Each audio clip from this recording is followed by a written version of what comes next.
दोस्तों, जैसे कि हमने पिछले कुछ वीडियो में देखा है कि सारी डिपॉजिट स्कीम में इंटरेस्ट रेट बढ़ चुका है। इस वजह से हुआ क्या है कि लोग धड़ल्ले से फिक्स्ड डिपॉजिट स्कीम में इन्वेस्ट कर रहे हैं। अब जब आप फिक्स्ड डिपॉजिट कर रहे हैं तो इसमें लगने वाले टैक्स के बारे में भी आपको जान लेना चाहिए। कहीं ऐसा ना हो कि आपके पास इनकम टैक्स का नोटिस आ जाए। तो आज के वीडियो में हम यही समझेंगे कि फिक्स्ड डिपॉजिट करने पर किस तरह से हम लोग टैक्स या फिर इनकम टैक्स नोटिस से बच सकते हैं। तो दोस्तों, वीडियो को पूरा देखें, इस वीडियो में आपको बहुत सीखने को मिलेगा। तो सबसे पहले हम यह देख लेते हैं कि फिक्स्ड डिपॉजिट करने पर इनकम टैक्स से नोटिस क्यों आता है। उसके बाद हम टीडीएस के बारे में भी बात करेंगे। अगर आप कैश देकर फिक्स्ड डिपॉजिट कर रहे हैं तो आपको ये रूल जरूर जानना चाहिए, नहीं तो इनकम टैक्स का नोटिस आ सकता है।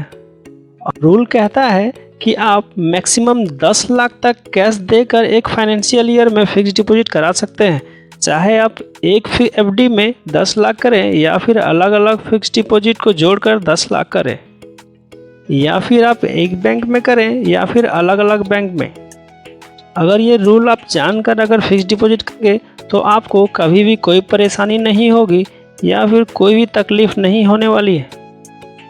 पर जैसे ही आपका टोटल फिक्स्ड डिपॉजिट का अमाउंट एक फाइनेंशियल ईयर में 10 लाख रुपए से ज़्यादा हो जाए, तब आपके पास इनकम टैक्स का नोटिस आ सकता है। अब आप सोच रहे होंगे कि इनकम टैक्स डिपार्टमेंट को कैसे पता चलेगा कि आप कितना फिक्स्ड डिपॉजिट कराया है और कैश देकर कराया है या फिर कैसे करवाया है। तो मैं बता दूं, बैंक को हर वो ट्रांजैक्शन जो 10 लाख से ऊपर का होता है उसका इन्फॉर्मेशन इनकम टैक्स डिपार्टमेंट को देना होता है। अगर आप 10 लाख का फिक्स्ड डिपॉजिट अलग अलग बैंक में भी करते हैं तो भी इनकम टैक्स को पता चल जाता है। आप इससे बच नहीं सकते हैं। इससे बचने का एक ही तरीका है कि आप कैश देकर फिक्स्ड डिपॉजिट ना करें, और अगर फिक्स्ड डिपॉजिट करते हैं तो आप अपने सेविंग्स अकाउंट से पैसे को एफडी में ट्रांसफ़र करवा सकते हैं। कहने का मतलब ये है कि अगर आप फिक्स्ड डिपॉजिट करते हैं और आप अपने फिक्स्ड डिपॉजिट अकाउंट में कैश जमा करते हैं तो मैक्सिमम चांस है कि आपके पास इनकम टैक्स का नोटिस ज़रूर आएगा। तो दोस्तों, हम ये समझ चुके हैं कि कैसे इनकम टैक्स के नोटिस से बचा जा सकता है। अब हम ये भी समझ लेते हैं कि टीडीएस यानी टैक्स क्यों लगता है और कितने के अमाउंट पे लगता है। टीडीएस यानी कि tax deduction at source. Bank खुद आपके इंटरेस्ट से टैक्स काटकर इनकम टैक्स डिपार्टमेंट को दे देता है, पर बैंक अपने मर्जी से ये सब नहीं करता, क्योंकि इनकम टैक्स डिपार्टमेंट ऐसा करने को बोलता है, इसलिए ऐसा करना पड़ता है। पर क्या सबको ये टैक्स देना पड़ता है? तो जवाब है नहीं।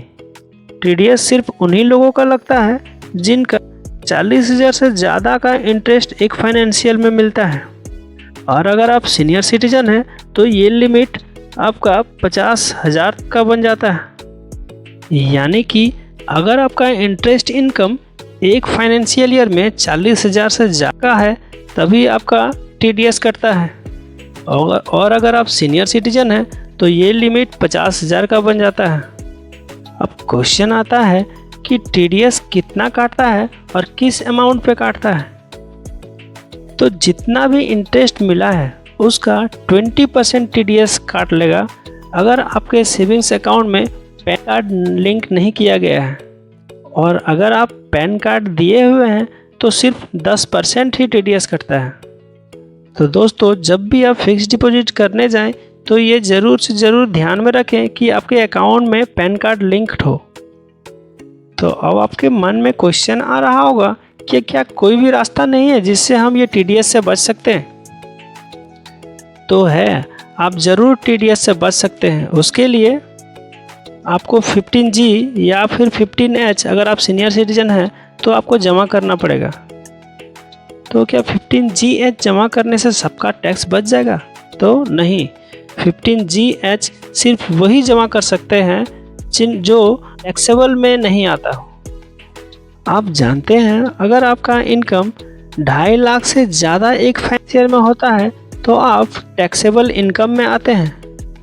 उस केस में आपको 15G या H जमा नहीं करना चाहिए और ये लिमिट सीनियर सिटीजन के लिए 3 लाख रखा गया है।